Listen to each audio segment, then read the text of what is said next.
Dark Elf's Chosen, Season 2, Episode 9, by Celeste King. Previously on Dark Elf's Chosen. The barriers between worlds are weakening. I can't control it anymore. We need to find it before it's too late. Trust no one, not even me. Itching to binge the whole season without interruptions? Or maybe you're tired of YouTube's family-friendly cuts. There's only one place to get your fix, worldsofprathika.com. Score the complete Dark Elf's Chosen series and immerse yourself in unbridled fantasy. Apply code YouTube30 at checkout for an exclusive 30% discount. Hit that subscribe button and leave a like to support more free full audiobooks. You're listening to Season 2, Episode 9 of Celeste King's Dark Elf's Chosen.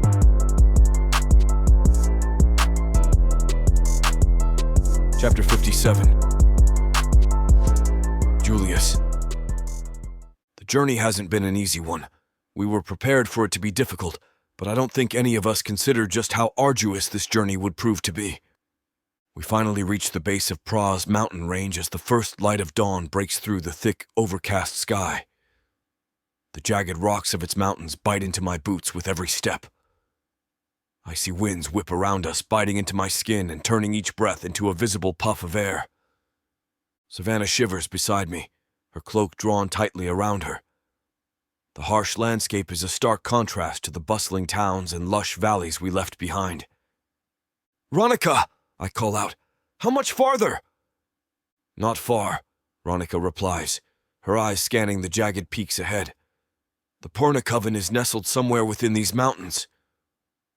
I glance at Savannah. Her face is pale, lips tinged with blue. She's pushing herself too hard, but we have no choice. We need to find the Purna before her condition worsens any further. My legs scream in protest, every muscle burning from the relentless climb. But the thought of Savannah, of our child, drives me forward. "You hear that?" I say to her, forcing a smile. "Almost there." She nods, managing a weak smile in return. Her magic has been flaring erratically again, each burst leaving her more drained than before. I need to get her help as fast as possible. Razdin trudges beside me, his usually imposing figure hunched from exhaustion. Even his resilience has its limits. "Can you feel it?" he asks, voice low. "The magic in this place is different." I nod, though the sensation is subtle, a tingling in my bones, an itch just beneath my skin. Let's hope it's the kind we need. The path narrows, forcing us into single file as we navigate a ledge barely wide enough for our feet. Below us, a chasm yawns open, filled with swirling mist and shadows that seem to move of their own accord. "Don't look down," Razdin advises gruffly. Easier said than done. We inch along the ledge, each step deliberate and cautious. A loose rock skitters off the edge and disappears into the void below. Alarmed, Savannah stumbles, and I catch her arm, steadying her before she can fall. Her grateful smile does little to mask the exhaustion in her eyes. "Thanks," she murmurs. Ronica leads us onward, her movements sure and confident despite the perilous terrain. She seems almost at home in this desolate place, as if she's been here before. "There's a cave up ahead," she calls back to us after what feels like hours of climbing. "We can rest there for a bit." We reach the cave just as the wind picks up again, swirling snow around us in blinding flurries. Inside, it's dark and cramped, but blessedly sheltered from the elements. We huddle together for warmth, trying to regain some strength for the next leg of our journey. Savannah leans against me, her head resting on my shoulder. I wrap an arm around her, feeling the steady beat of her heart against my side. Despite everything, she's still here with me, and I'll do whatever it takes to keep it that way. "Rest for now," I say softly. "We'll move on soon." She nods, closing her eyes as exhaustion takes over. I keep watch over our small group, ready for whatever comes next in this unforgiving land of ice and stone. After a brief rest in the cave, we push forward, each step feeling heavier than the last. The mountains of Praj are unyielding, a constant reminder of the grim situation we're in. Savannah's breaths come in short gasps, her steps faltering. I tighten my grip on her arm, giving her the support she needs. "Lean on me," I whisper. She nods, too tired to speak. Razdan trudges ahead, his massive form breaking through the snowdrifts with ease. His presence is both comforting and intimidating. I know he would fight to protect us, but the strain on him is evident. His fur bristles against the cold wind, his green eyes sharp as he scans our surroundings. "Keep moving," Razdan urges. "We can't afford to stop now." Ranika follows close behind him, her small frame almost lost in the blizzard's fury. Yet, she moves with an eerie confidence, as if she knows these mountains like the back of her hand. "This way," she calls out, pointing towards a narrow path winding between two cliffs. We follow her lead, struggling to keep pace. The path is treacherous. Jagged rocks jut out from the snow-covered ground, threatening to trip us at every step. My muscles burn from the effort, but I can't let myself falter, not when Savannah's life depends on it. A sudden gust of wind nearly knocks me off balance. Savannah stumbles again, and I catch her just in time. Her weight presses against me heavily. "We're almost there," Ranika reassures us. But almost feels like an eternity in this frozen wasteland. We press on, our progress painfully slow. The cold seeps into my bones, making each movement a struggle. I can feel Savannah's shivers through my cloak. She's growing weaker by the minute. "Julius," she whispers weakly. "We'll make it, I promise, though my own doubts gnaw at me." We inch forward slowly but steadily until finally, mercifully, the path widens again. Ranika gestures towards another cave up ahead, and we all but collapse inside once we reach it. "Let's take a little time to rest and rejuvenate before we proceed," Razdan declares firmly.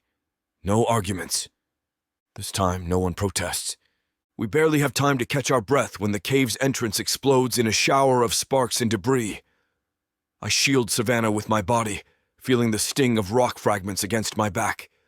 Razdan roars, his massive form standing between us and the threat. "Stay back!"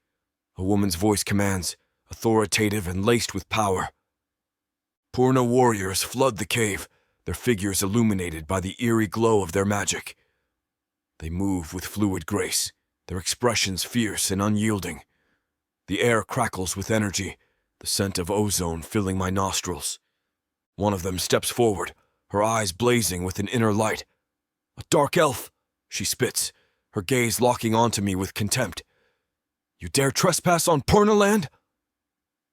Before I can respond, a bolt of searing light shoots towards me.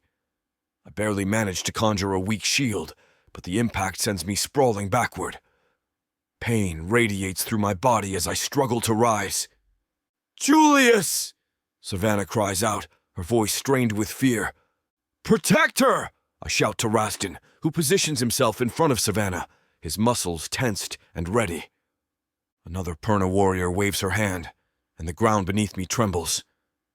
Sharp spikes of ice shoot up, forcing me to roll aside to avoid being skewered. My magic flares weakly in response, but it's not enough. I'm too drained. In a world of elves, demons, and liches. What would you choose? Power? Or passion? Would you stab the monster in the back? Or take him to bed? The Immersive Fantasy audiobook bundle has it all. Go to worldsofprathika.com to get access. Use code YouTube30 to get an additional 30% off. Prathika's magic is eternal. Audio bundles will make it immersive.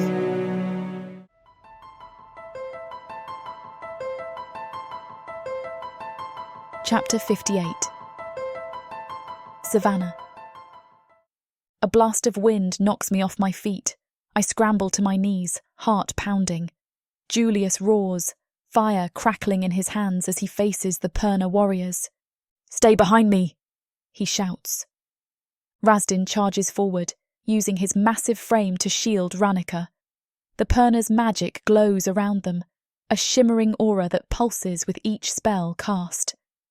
Ranika's eyes are wide with terror, but she mutters incantations under her breath, a faint glow surrounding her. She raises her hands and sends a wave of force toward the nearest Perna, knocking them back a few steps. I take a deep breath and focus on the magic within me. I need to help. I need to protect them. But the stress is like a vice around my chest, squeezing tighter with each second. A Perna warrior lunges at me, her eyes fierce. I raise my hand instinctively and try to teleport away, but nothing happens. Panic bubbles up inside me. No, not now. Julius notices my struggle and sends a jet of flame at the warrior, forcing her to retreat. Savannah, focus. I'm trying. My voice shakes as I attempt to summon my magic again. This time, a faint shimmer appears around me, but it fizzles out before I can do anything useful. Razdin grunts as he takes a hit from one of the Perna's spells. He stumbles but doesn't fall, using his sheer strength to keep them at bay. We can't keep this up much longer. Ranika's voice cuts through the chaos. Savannah, you need to control it. Breathe. I force myself to take slow breaths, trying to calm the storm inside me. The world blurs for a moment, and then I'm standing 10 feet away from where I was. A successful teleportation. Relief floods through me. But there's no time to celebrate. Another Perna advances on Julius, who's now visibly struggling to maintain his flames. He looks back at me, desperation in his eyes. Help him! Razdin bellows as he grapples with another attacker. I extend my hand towards Julius and try again, willing my magic to cooperate. A burst of light envelops us both for an instant before fading away. Julius manages a weak smile as his flames grow brighter again. Thank you.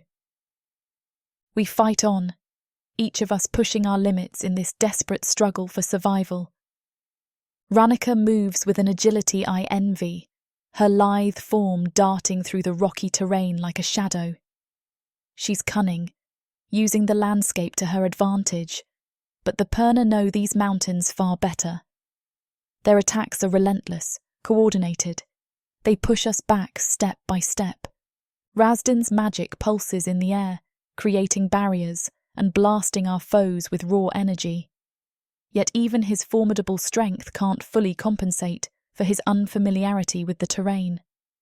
His hooves slip on loose gravel, and he struggles to find stable footing on the narrow ledges. Keep moving! Razdin bellows, casting another spell that sends a Perna warrior sprawling. We can't let them corner us! I glance at Julius. His flames flicker weakly now, each burst taking more effort than the last. The Perna warriors' hatred for dark elves fuels their ferocity. They focus on him with a singular intensity, as if eradicating him would solve all their problems. Julius staggers under a barrage of spells, his usually imposing frame looking fragile against the relentless onslaught. I'm fine, he insists through gritted teeth, but I see the strain in his eyes. Julius, you're not... My words cut off as a Perna warrior lunges at me. I teleport away just in time, reappearing a few feet behind her. Ranika intercepts another attacker with a well-placed force spell, but she's panting heavily now, her movements slowing. We need to regroup, she shouts over the chaos. We need a plan. I agree, trying to keep my voice steady. Fear gnaws at me, but I can't afford to show it. Razdin creates another barrier just as a spell nearly hits Julius. We have to find higher ground, he says between breaths. It's our only chance. Julius nods weakly, and we begin to retreat uphill. The climb is arduous. Every step feels like a battle against both the terrain and our pursuers. Julius stumbles again, and this time Razdin catches him before he falls. Keep going, Julius mutters, but his voice lacks conviction. We won't leave you behind, Razdin growls, hefting Julius up with surprising gentleness for such a large creature. We push onward, every moment feeling like borrowed time as the Perna close in around us. Suddenly, a deafening shout echoes through the mountain. Stop! Her voice cuts through the chaos like a blade. The battle halts as if the world itself holds its breath. Perna warriors freeze mid-attack, their magic dimming. Julius lowers his flames, eyes wide with confusion and relief. Razdin's shoulders sag, and Ranika stares around, bewildered. A figure steps forward from the shadows, her presence commanding and authoritative. The powerful woman strides toward me. Her aura is commanding, her presence almost overwhelming. Her eyes lock onto mine, and I feel a strange pull, like a thread of fate tightening between us. "Who are you?" I demand, my voice trembling despite my attempt to sound firm. The woman's gaze softens, and she takes a hesitant step closer. "Savannah," she whispers, the word laced with a mix of disbelief and longing. "My daughter." My heart skips a beat. "What are you talking about?" I glance at Julius, who looks just as stunned as I feel. The woman reaches out a hand, her expression pleading. "I thought I would never see you again." The other Perna warriors lower their weapons, watching the scene unfold with a mix of curiosity and awe. Julius manages to stand on his own now, his eyes darting between Elora and me. "Is this true?" he asks, his voice hoarse. I shake my head slowly, still grappling with the shock. I don't know. I take a step back, my mind reeling. This can't be true. She looks pained, but determined. "It is true. Your magic, it's the same as mine." Her eyes shimmer with unshed tears. "I am Elora, matriarch of this coven." Julius steps forward protectively, his jaw tight with tension. "If this is some kind of trick—" "It's no trick," Elora interrupts, her voice steady but desperate. She turns to me again. "Please, Savannah, let me prove it to you." I search her face for any sign of deception, but find only sincerity and sorrow. My mind races with questions and doubts. "How can you be sure?" My voice wavers. Elora gestures to the Perna around us, who now stand silently, watching with cautious curiosity. "We sensed your presence the moment you entered our territory. Your magic resonates with ours." Razdin nods slowly, as if understanding something profound. Ranika looks at me with wide eyes full of questions she doesn't dare voice. I don't know what to say. The words feel inadequate for the storm of emotions inside me. Elora steps closer until she's within arm's reach. "Say you'll let me show you the truth." For a moment, the world narrows down to just us two, a mother and daughter separated by time and circumstance, now facing an uncertain reunion. I take a deep breath, trying to steady my racing heart. "Okay," I whisper. "Show me." Julius watches us with a mixture of relief and wariness. The fight seems to have drained from him entirely. Elysia turns to address the other Perna warriors. "Stand down," she commands firmly. "This battle is over."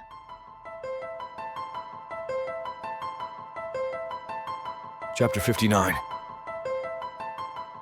Julius. The journey up the treacherous mountain paths leaves my legs trembling and my lungs burning, but the Perna warriors show no sign of fatigue. Their home reveals itself slowly, structures melded seamlessly with the rock face, a marvel of architecture and magic intertwined. The sheer beauty almost makes me forget the pain in my chest. Almost. Savannah walks beside me, her face pale but determined. I want to reach out, to hold her hand, but her mother, our unexpected savior, leads her forward with an iron grip. The enclave looms above us, a hidden fortress carved from the cliffs. I can't help but feel a twinge of envy at their mastery over nature, their ability to bend it to their will. "Keep moving!" One of the Perna warriors growls at me, shoving me forward. I stumble but manage to catch myself, shooting a glare over my shoulder. We enter through an archway adorned with intricate carvings, symbols that pulse faintly with residual magic. The air inside is cool and damp, a stark contrast to the biting wind outside. Torches line the walls, casting flickering shadows that dance like specters in the dim light. "Welcome to our home," Allura says, her voice echoing off the stone walls. "You will be safe here." Her words do little to soothe my nerves. I glance at Razdan and Ronica. They look just as wary. We are led deeper into the enclave, passing through narrow corridors that twist and turn in ways that make me lose all sense of direction. It feels like we are being swallowed by the mountain itself. Finally, we emerge into a large chamber, the ceiling soaring high above us and dotted with openings that let in slivers of daylight. Natural rock formations create partitions and alcoves where various Purna go about their tasks, brewing potions, practicing spells, or simply meditating in serene silence. Savannah's mother gestures for us to sit on stone benches arranged around a central fire pit. "Rest here while we prepare a place for you," she instructs. I sink onto one of the benches with a sigh of relief, my muscles aching from the climb and the tension. Savannah sits beside me, her hand brushing mine briefly, a silent reassurance amidst the chaos. The fire crackles warmly in front of us, casting long shadows on the ancient stone walls. For now, we have a moment's respite in this hidden sanctuary high above the world below. The Purna warriors lead us to a smaller, dimly lit chamber off the main hall. Stone cots line the walls, each covered with simple, woven blankets. Despite the austerity, it feels like a haven compared to the harshness outside. I collapse onto one of the cots, my body grateful for the chance to rest. Savannah sits on the edge of her cot, her eyes darting around the room. The tension in her shoulders betrays her calm facade. Her mother stands at the entrance, flanked by 2 guards who watch us with unyielding scrutiny. "You must be exhausted," she says, her tone softer now that we're out of immediate danger. "Rest as much as you need." I glance at Savannah, whose gaze is fixed on her mother. "Thank you," I mutter, though gratitude is the last thing I feel. Savannah's mother steps further into the room, her eyes never leaving her daughter. "Savannah," she begins, voice low and measured. "We need to talk." Savannah nods, though there's a wariness in her eyes that wasn't there before. "Everything you think you know about your past is a lie," her mother says bluntly. Savannah's head snaps up. "What do you mean?" Her voice trembles, a mix of fear and confusion. Her mother takes a deep breath. "You were never sickly as a child.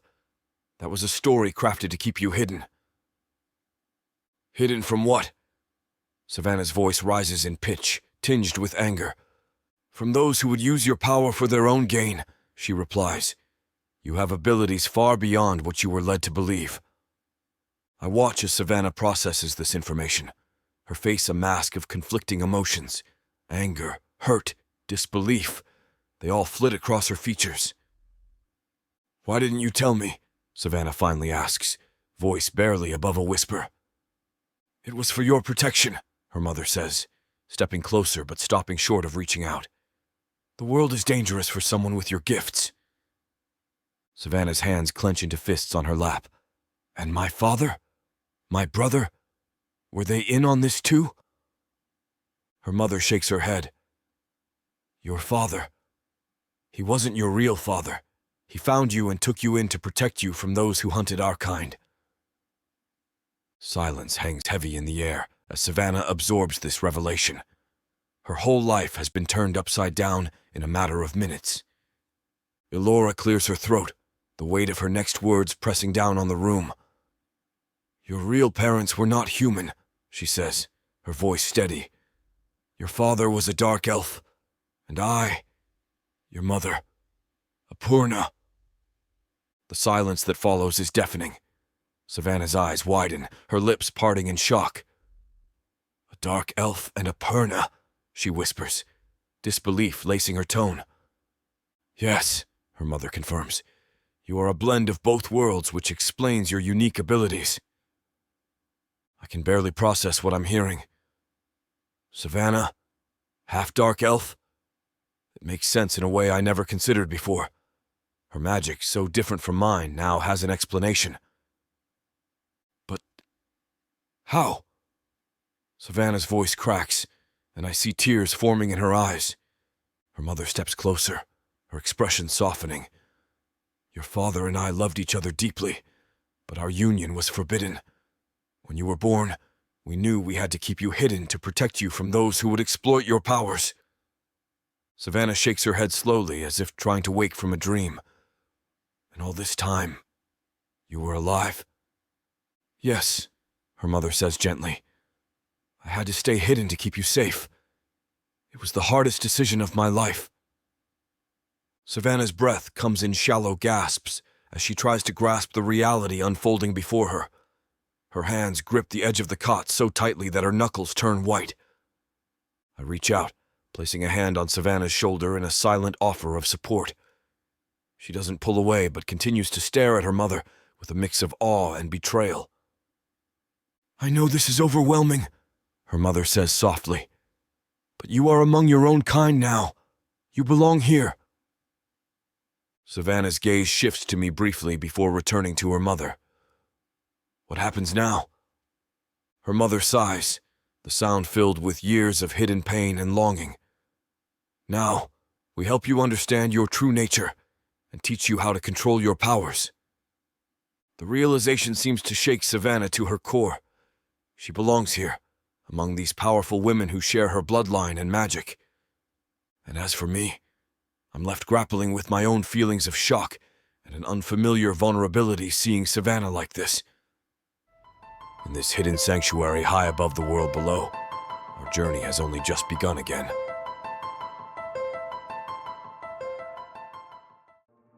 There isn't much left of the world after the orcs came.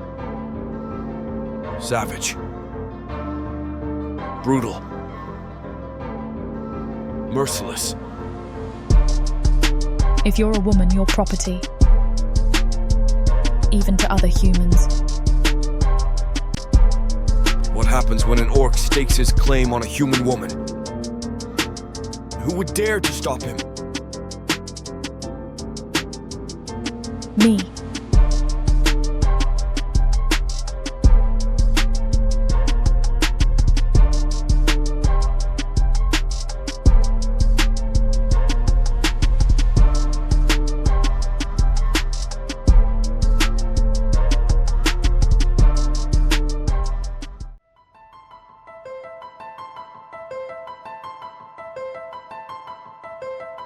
Chapter 60. Savannah. The rocky path beneath my feet crunches as Rannika and I wander through the Perna enclave. The air here feels different, thicker, charged with an energy that makes my skin tingle. Structures rise from the cliffs, carved seamlessly into the stone. Magic hums in every corner, making the enclave feel alive. I never imagined a place like this, I say, my voice barely a whisper. I always thought. That you were human? Rannika finishes for me, her blue eyes sharp yet understanding. Yeah, I admit, rubbing my arms as if to chase away a chill. It's overwhelming. Rannika nods. I know it's a lot to take in. Learning about your heritage is never easy, especially when it's tied to so much power. I glance at her, grateful for her steady presence. How do you always seem so calm?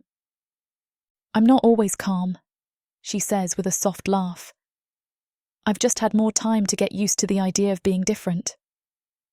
We continue walking in silence for a moment, the sound of distant waterfalls filling the air. The enclave's beauty distracts me briefly. Flowers in colours I've never seen before bloom along the path, their petals glistening with dew. Do you think they'll help us? I ask, breaking the silence. Rannika sighs. The Perna are cautious, but they're not heartless. If your mother is who she claims to be, she'll do everything she can to help you and the baby. I nod, trying to absorb her words. The revelation that my mother is alive and a powerful Perna leader still feels surreal. My entire life has been built on lies, and now I'm standing in a world I didn't know existed. The mountainous scenery is breathtaking, with expansive views and crisp, clean air that helps clear my mind. As we walk, the horizon stretches out before us, jagged peaks piercing the sky like ancient sentinels. The sky itself is a deep, unbroken blue, and I take a deep breath, savouring the freshness that fills my lungs. This place is incredible, I say, more to myself than to Rannika. It's like another world. It is, Rannika agrees. The Purna have created a sanctuary here, hidden from the rest of Protheka. I pause to admire a cascading waterfall in the distance, its roar faint but constant.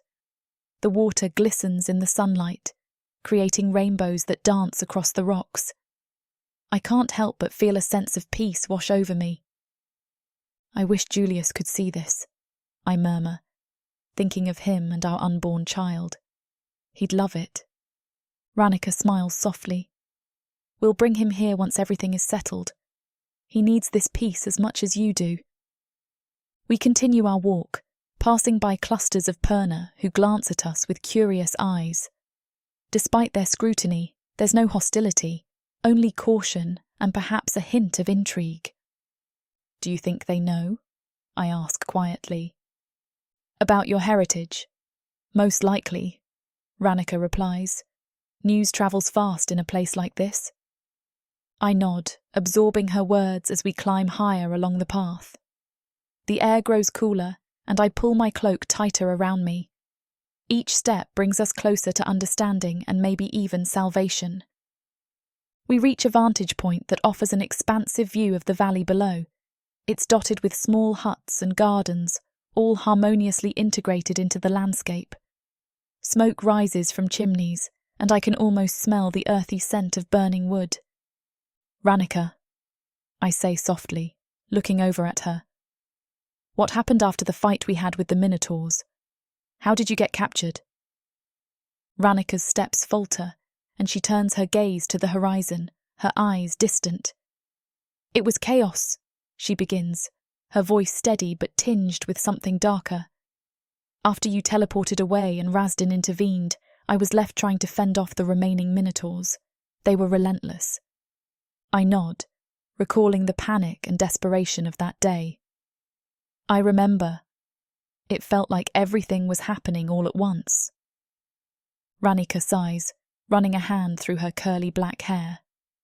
One of them managed to knock me down. Before I could react, they had me bound and gagged. I couldn't do anything. The image of Rannika, so strong and capable, brought low by those brutes, twists my heart. I'm sorry, I whisper. She shakes her head. Don't be. You did what you had to do to survive. We walk a few more steps in silence as Rannika gathers her story. After they captured me, they dragged me along with them to Milthar. She continues. They wanted us both to experiment on, remember? Rannika shivers. I nod, the memory of that chaotic day still fresh in my mind. What did they do to you? Rannika's face darkens. It was strange. They were oddly cordial at first, offering food and water. They treated me like a guest in some twisted sense. I furrow my brow. That doesn't sound like the Minotaurs we fought. She laughs bitterly. Oh, it wasn't long before their true intentions showed. They took my blood, poked and prodded me with their instruments, testing my limits for their experiments, as they called it. My stomach churns at the thought of Rannika being subjected to such cruelty. Were you in pain? Constantly, she admits, her voice dropping to a whisper. Every time they took my blood or forced me to use my magic, it felt like they were draining my very essence. The wind picks up, rustling the leaves around us. I reach out and squeeze her hand, offering silent support. They wanted to see how much magic I could channel, Rannika continues. They pushed me until I could barely stand, and yet they acted like it was all part of some grand scientific pursuit. How did you manage to escape?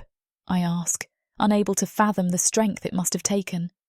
She takes a deep breath. I waited for an opportunity. They grew complacent, thinking I was too weak to fight back. One night, when the guards were fewer and less attentive, I used what little magic I had left to break free. It was just dumb luck that you were the reason for their distraction.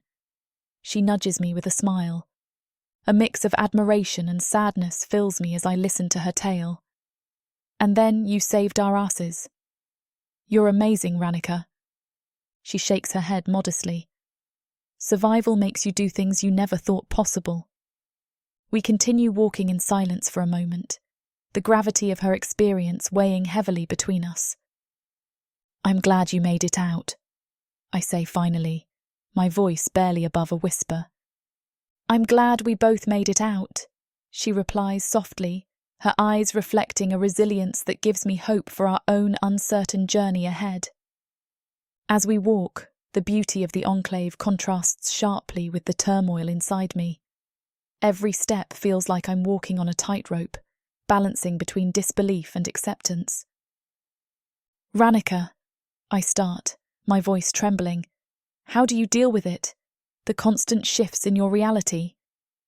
She looks at me with those piercing blue eyes. It's never easy, but you have to ground yourself in something or someone. For me, it was always about survival first, then finding my place in this world. But everything I thought I knew, it's all a lie, I say, feeling the weight of my words. I don't even know who I am anymore. Ranika stops and turns to face me, her expression gentle but firm. You're still Savannah, the woman who fought to protect Julius and your unborn child, the woman who has more strength than she realizes. Tears well up in my eyes as I nod. But how do I accept this new identity? Half Perna, half dark elf. It's so much to take in. It is, she agrees. But your heritage doesn't define you. It adds to who you are. Embrace it as part of your story, not the whole story. I take a deep breath, trying to let her words sink in. The air feels fresher somehow, the weight on my chest slightly lifted. What if I can't live up to it? I ask quietly. Ranika places a reassuring hand on my shoulder. You already are. You've survived things that would break most people, and you're still standing. Her words offer a comfort I didn't realize I needed. For the first time since learning about my true heritage, I feel a flicker of hope. Thank you, I say softly, my voice steadier now. You're welcome, Ranika replies with a smile. We'll get through this together. We continue our walk side by side, and for the first time in days, the future doesn't seem quite as daunting. Chapter 61. Savannah. We return to the coven's gathering space, the air thick with the scent of herbs and burning incense. The room hums with quiet conversations and the crackle of a fire. My mum stands in the centre, her presence commanding but warm. Julius and Razdan sit on one side, looking up as we enter. You're back, my mum says, her voice calm but filled with a sense of urgency. Ranika and I nod, taking our places beside Julius. He reaches for my hand, squeezing it gently, his touch a silent reassurance. My mum steps closer, her gaze softening as she looks at me. Savannah, I can sense the magic you've been exhibiting. And the baby, its magic is strong. A lump forms in my throat. What do you mean? She sighs, glancing at Julius before focusing on me again. Your magic and the baby's are intertwined. The fluctuations you've been experiencing are a result of this connection. Julius tightens his grip on my hand. Is it dangerous? My mum hesitates, her expression pained. It can be if not managed properly. The baby's magic is amplifying yours, causing those unpredictable bursts. Razdan leans forward, concern etched on his face. What can we do? My mum takes a deep breath, her eyes flickering with a mixture of resolve and worry. First, we need to ensure you and the baby are stable. Then we'll work on controlling the magic. The room falls silent, the gravity of her words sinking in like a lead weight. I can feel the collective tension tightening around us, the air thick with unspoken fears and uncertainties. "How do we start?" I ask, my voice barely above a whisper, almost swallowed by the oppressive quiet. My mum takes a deep breath and nods, her eyes steady on mine. "We need to perform a ritual to test the magical connection between you and the baby, and to understand the extent of the dark magic's influence." Julius's grip tightens on my hand. "What do we need to do?" "Follow me," my mum says, her voice steady as she turns toward a small alcove illuminated by flickering candles and intricate symbols etched into the stone floor. The air grows denser with each step, the tension in the room almost suffocating. She gestures toward the center of the circle. "Savannah, sit here. Julius, you sit opposite her." Her tone remains calm, yet the urgency beneath it is unmistakable, a current of anxiety that echoes through her every word. As I move to sit in the center, the stone feels cool against my skin, grounding me amidst the swirling unease. Julius moves with a deliberate grace, his fiery eyes never leaving mine as he takes his place across from me. Julius takes his position, our eyes locking in silent communication that speaks volumes. His fiery gaze pierces through the tension, grounding me in this moment. My mum begins to chant softly, her words seamlessly blending with the crackle of the fire and the rustling of dried herbs strewn across the floor. "Hold hands," she instructs, her voice a soft command that leaves no room for hesitation. I stretch out my hand, feeling Julius's rough yet warm fingers intertwine with mine. His touch is a steadying force, a beacon of heat against the cool stone beneath us. My mum's chant builds in intensity, the ancient words weaving through the air and binding us in a circle of burgeoning power. The atmosphere thickens, becoming almost tangible, heavy with the weight of magic and the imminent unknown. "Close your eyes," she says. I obey, shutting out the room around me and surrendering to the darkness behind my eyelids. I focus on Julius's touch, the rough texture of his skin a grounding presence, and the steady rhythm of his breathing a quiet anchor. My mum's chanting swells, each syllable reverberating in my mind, weaving a melody that feels ancient and powerful. Suddenly, a surge of energy rushes through me, like a lightning bolt igniting every nerve. It's both exhilarating and terrifying, a wild force that demands to be reckoned with. My mum's voice grows louder, more insistent, each word a command that thrums through my bones. "Now," she commands, her voice a firm beacon in the swirling chaos. "Open your mind to the baby's magic." I focus intently, reaching out with every fibre of my being. At first, there's nothing but the void, an expanse of emptiness that feels endless. Then, suddenly, I sense it, an unfamiliar yet oddly familiar presence, pulsing with vibrant life and raw power. The connection is immediate and overwhelming, a floodgate bursting open, releasing a torrent of emotions and energy that surges through me. It's like being swept away by a powerful current, every sensation amplified, every heartbeat resonating with a primal force that both frightens and exhilarates me.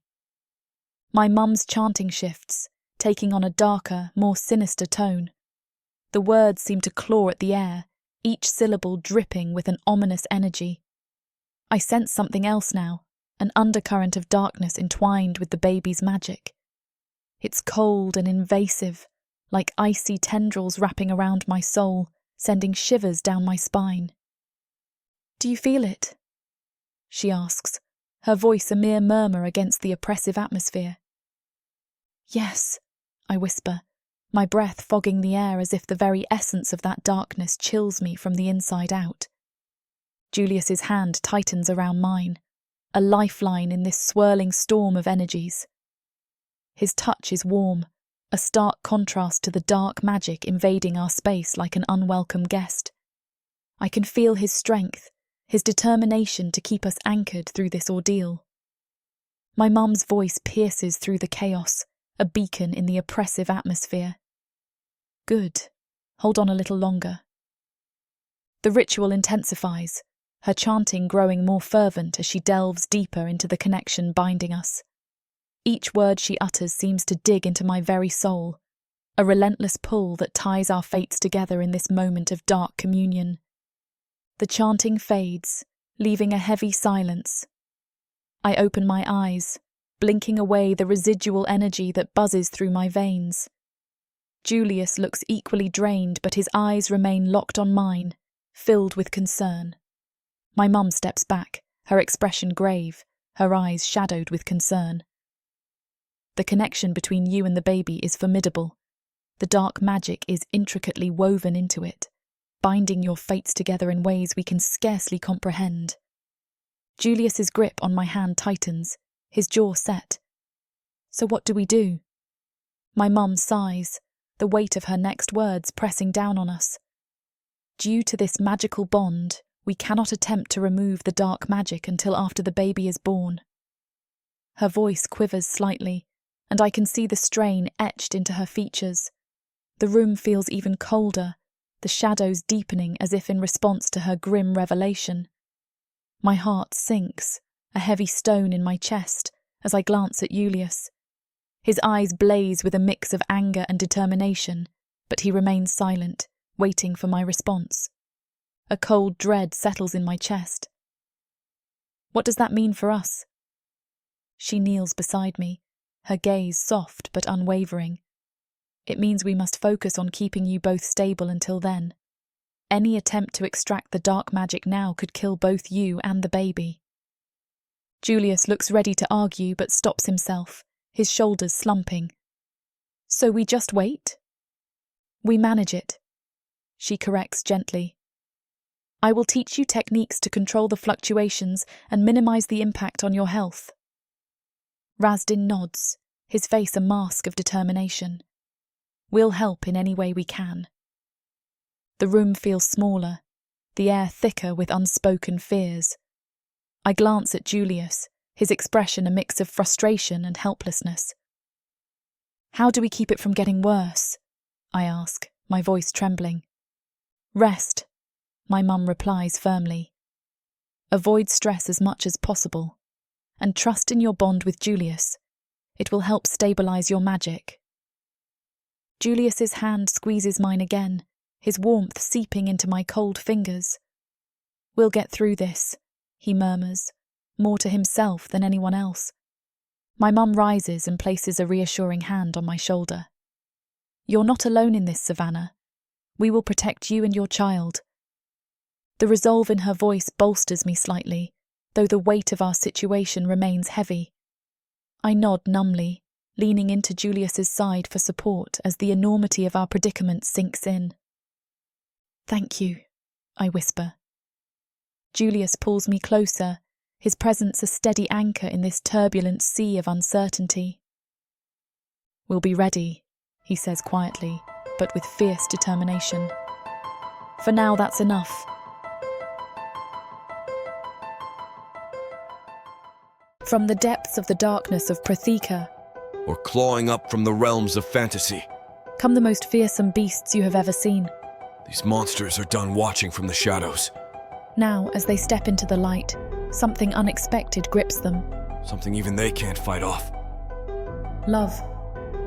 Vampires. Demons. Dark elves. Gods. Minotaurs. Creatures of light and dark.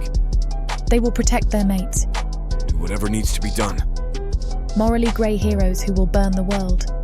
To protect the women who love them. 10 audiobooks. Fall into over 60 hours of fantasy romance. 20 ebooks. Over 1 million words of these brutes who will protect their women. Even if they might destroy themselves in the process. Get the immersive Prathika Fantasy Romance Bundle. For 80% off, right now, dive into Prathika at a once-in-a-lifetime discount. The first bundle to offer both ebooks and audiobooks on worldsofprathika.com. Prathika's magic is eternal, and this romantasy bundle will make it endless.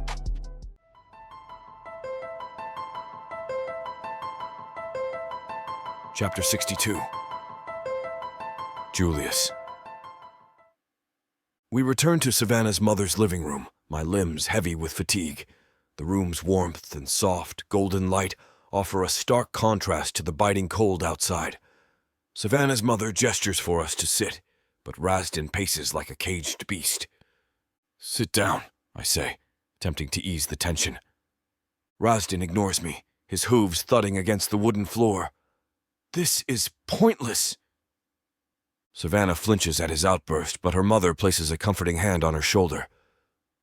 "Pointless?" I echo, narrowing my eyes at him. "We've come this far." "For what?" Razdan cuts in, turning to face me. His green eyes blaze with frustration. "We trek across continents, get ambushed by minotaurs and dark elves, only to be told we can't do anything until after the baby is born?" Savannah's face pales. Her hand grips mine, squeezing tight. Her mother steps forward, her voice calm but firm. "The bond between Savannah and the child is too strong. Any attempt to interfere now could be fatal." Razdan snorts, his frustration palpable. "So we wait and hope everything works out? That's your grand plan?" Razdan's frustration hangs thick in the air, his eyes blazing as he paces. Savannah's grip tightens on my hand, her face pale with worry. Savannah's mother, calm as ever, steps forward. "We can do more than just wait," she says, her voice steady. "Once the baby is born, I can perform a ritual to remove the dark magic from the child." Razdan stops pacing, turning to face her. "And what about Savannah?"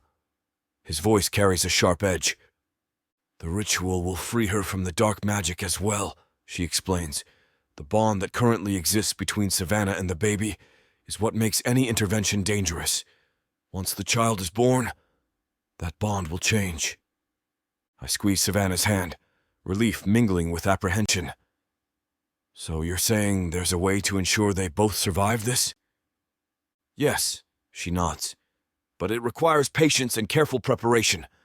We must ensure Savannah remains stable until the birth." Razdan crosses his arms, his brow furrowed. "And if something goes wrong before then?" Savannah's mother meets his gaze without flinching. "We will do everything in our power to keep her safe. This is not without risk, but it is our best option." Savannah leans into me, her voice trembling. "I just want our baby to be safe." "And you will be," her mother assures her. "But we must trust in the process and prepare ourselves for what lies ahead." The room's oppressive silence grows heavier with each passing second. Razdan's pacing only fuels my own rising frustration. I glance at the shimmering artifact wrapped around my arm, the runes glowing faintly. Desperation gnaws at me. "What about the artifact?" I ask, my voice cutting through the tension like a blade. "Could it help Savannah and the baby?" Savannah's mother turns her gaze to me, her expression unreadable. "The artifact is powerful, yes, but it was designed to bind and amplify magic within an adult user." I press on, unwilling to let go of this glimmer of hope. "But if it can restore my magic, could it not stabilize Savannah's as well?" She shakes her head slowly, her eyes filled with a mix of empathy and concern. "The artifact was never intended for use on a newborn or during pregnancy. The magical energy it channels is too intense and unpredictable." "But we have to try something," I argue, my grip tightening on Savannah's hand. "We can't just sit here and do nothing." Savannah's mother lets out a heavy sigh, her eyes locking onto mine with a gravity that sends chills down my spine. "Julius, the artifact works by injecting concentrated magic into the system. It essentially cleanses and rebalances the user's magical core." My stomach churns as I process her words. "And that's a bad thing?" "In this case, yes," she replies, her voice tinged with sorrow. "The magical surge it creates could be fatal for both Savannah and the baby at this stage." Savannah's grip on my hand tightens even more, her knuckles turning white. "But why? How can something meant to heal be so dangerous?" "The artifact's power is overwhelming," she explains, her gaze shifting to Savannah. "Your body is already under immense strain due to the pregnancy and the dark magic. Introducing such potent magic could destabilize your entire system." I feel like a lead weight has settled in my chest. So, there's nothing we can do? We just wait? Her mother nods solemnly. We wait and prepare for the ritual once the baby is born. It's our best chance. Razdan, still pacing, stops abruptly and turns to face us. So we're back to doing nothing? His voice carries a sharp edge of frustration. No, Savannah's mother responds firmly. We are not doing nothing. We will monitor Savannah closely, provide support, and ensure she remains stable until the birth. Savannah's eyes well up with tears, and she leans into me, her voice barely a whisper. I don't want to lose our baby. I wrap my arm around her shoulders, pulling her close. We won't, I vow, though doubt gnaws at me from within. Her mother places a gentle hand on Savannah's cheek. You must trust in the process and in us. We will do everything in our power to keep you both safe. The room falls silent again, the weight of our predicament pressing down on all of us. Razdan resumes his pacing, his frustration palpable but unvoiced. I glance at the artifact once more, its runes glowing faintly as if mocking our helplessness. We have no choice but to trust in this uncertain path laid out before us, even if it feels like walking on the edge of a blade. The whole thing leaves me feeling on edge and frustrated. This trip to Prague has been shocking, to say the least. The cold wind bites at my face as I step outside, needing a moment alone. I glance back through the doorway, seeing Savannah's mother still talking to Razdan, her calm demeanor unwavering. Savannah sits with her head bowed, eyes closed as if in silent prayer. I walk a few paces away, the crunch of gravel underfoot echoing in the stillness. The mountains loom around us, their jagged peaks cutting into the sky like cruel teeth. Each breath of the icy air feels like a stab to my lungs, but it's better than suffocating in that room. The artifact's runes flicker against my skin, a constant reminder of its power and its limitations. My fingers brush over it absently, wishing there was more I could do. This whole situation feels like a trap with no way out. My thoughts swirl like a tempest. Savannah and our unborn child, caught in a web of dark magic and danger. How did we end up here? Each step crunches beneath my boots as I wander aimlessly around the enclave, trying to make sense of it all. I remember Savannah's tears, her trembling voice as she confessed her fears. My heart aches at the memory. She's always been so strong, so full of life. To see her so vulnerable, it tears me apart. What if we can't save them? The question gnaws at me like a relentless beast. The uncertainty is suffocating. The weight of our predicament presses down on me, heavy and unyielding.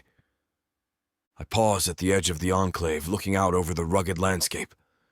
The wind howls through the mountains, carrying with it a sense of desolation. My eyes trace the jagged peaks, searching for answers that won't come. Savannah's mother said we have to wait until after the baby is born to perform the ritual. But what if something goes wrong before then? What if... No. I can't let myself think like that. I have to believe we'll find a way through this. For Savannah's sake. For our child's sake. I take a deep breath, trying to steady my racing thoughts. The cold air burns my lungs, but it helps clear my mind, if only a little. Razdan's frustration is understandable. We've all been through so much, but we can't afford to lose hope now.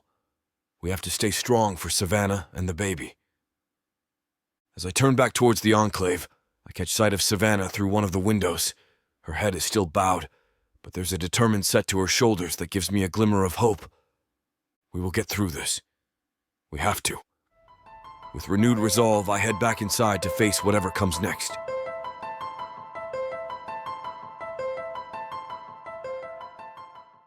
Orcs. Gargoyles. Vampires. Ice monsters. Demons of the dark. These beasts seek war, destruction, and power. And there's only one thing that can tame them. Love. This is your chance to get the uncut and unabridged audiobook bundle.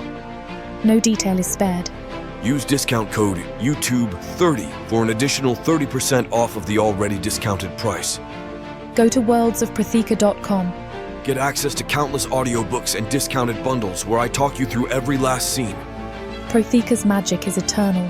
Audio bundles will make it immersive.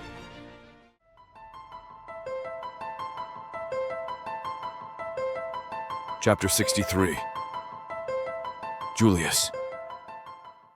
That night I sit beside Savannah as she sleeps, the room dimly lit by the faint glow of the artifact's runes. Her face, relaxed in slumber, looks peaceful for the first time in days. I brush a stray curl from her forehead, my heart swelling with a mix of love and worry. The silence is heavy but not oppressive. It gives me a moment to gather my thoughts, to sift through the chaos of the past few days. The air is cool, carrying the scent of trees and earth from outside. I focus on Savannah's rhythmic breathing, letting it anchor me amid my swirling thoughts. I place my hand gently on her stomach, feeling the slight curve that holds our unborn child.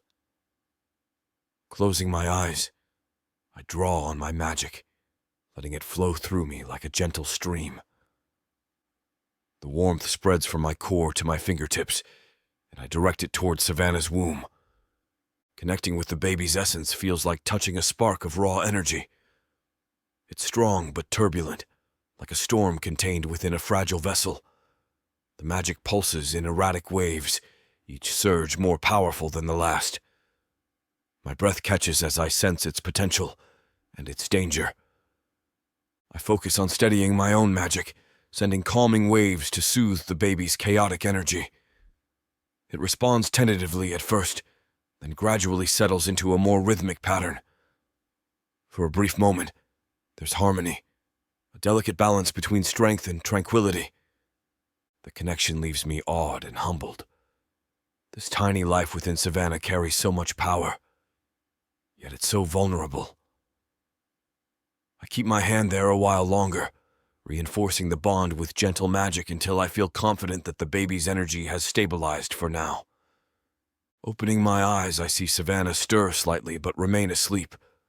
Her brow furrows for a moment before smoothing out again. I lean down and press a soft kiss to her forehead. As Savannah sleeps, I let my thoughts wander to the idea of being a father.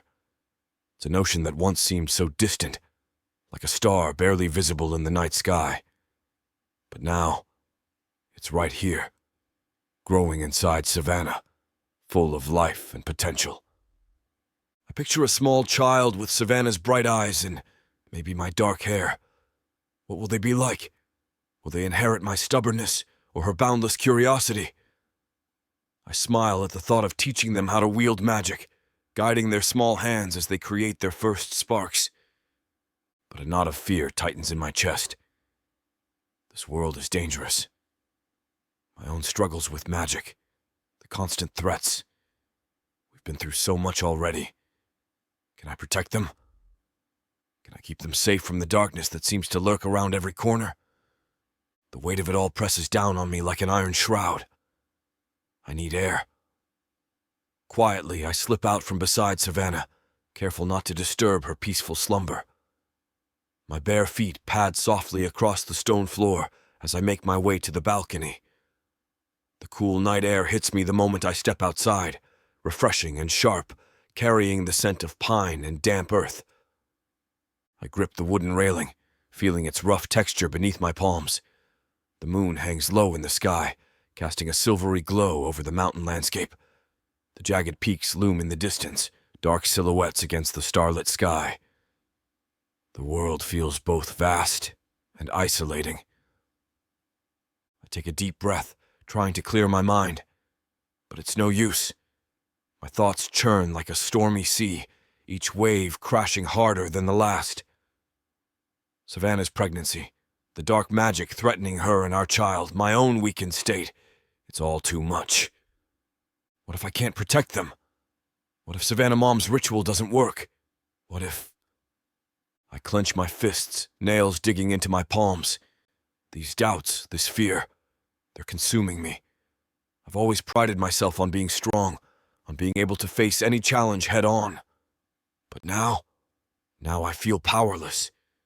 The night is still except for the distant call of a nocturnal bird.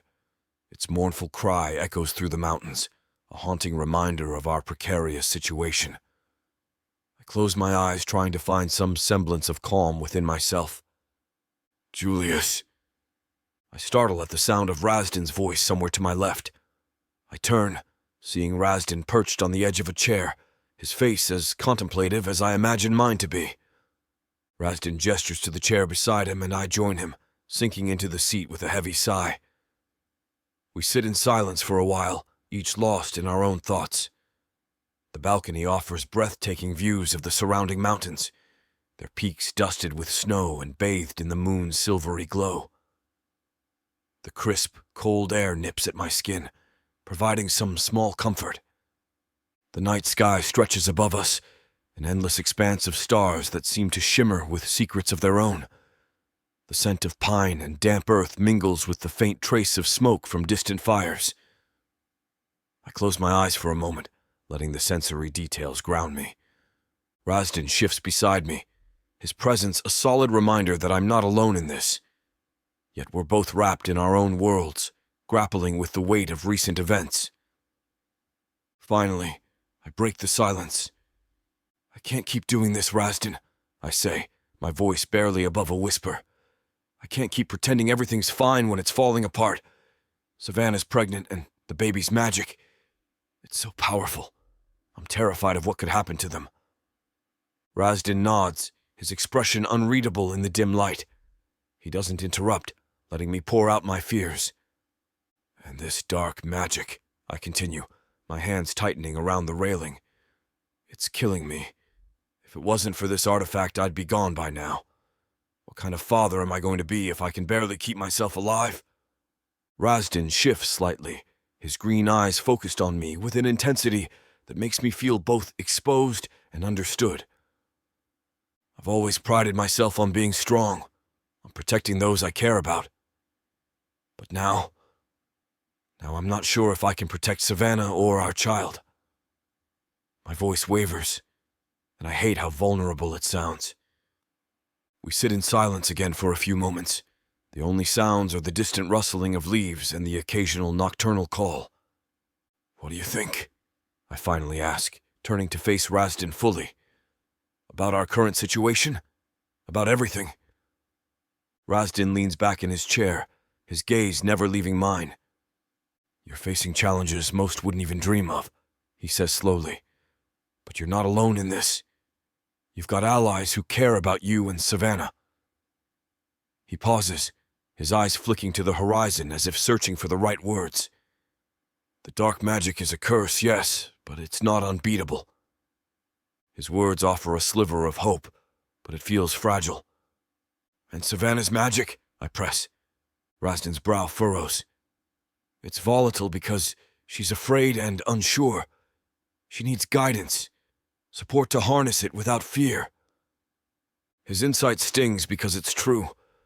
I've been so wrapped up in my own struggles that I've failed to support her as she needs. "What about Alora's ritual?" I ask, my voice tinged with desperation. "Do you think it will work after the baby is born?" Razdan remains silent for a moment, his expression unreadable. The night air grows colder, and I shiver slightly, the chill seeping into my bones. "Razdan," I press, my tone more urgent. "I need to know what you think. Will the ritual save them?" He finally looks at me, his green eyes piercing through the darkness. "I don't know what to think," he says slowly, each word weighed down with caution. My heart sinks. "What do you mean?" Razdan sighs, running a hand through his red fur. "Magic is unpredictable, Julius, especially when it involves life and death. I've seen rituals fail, even under the most controlled circumstances."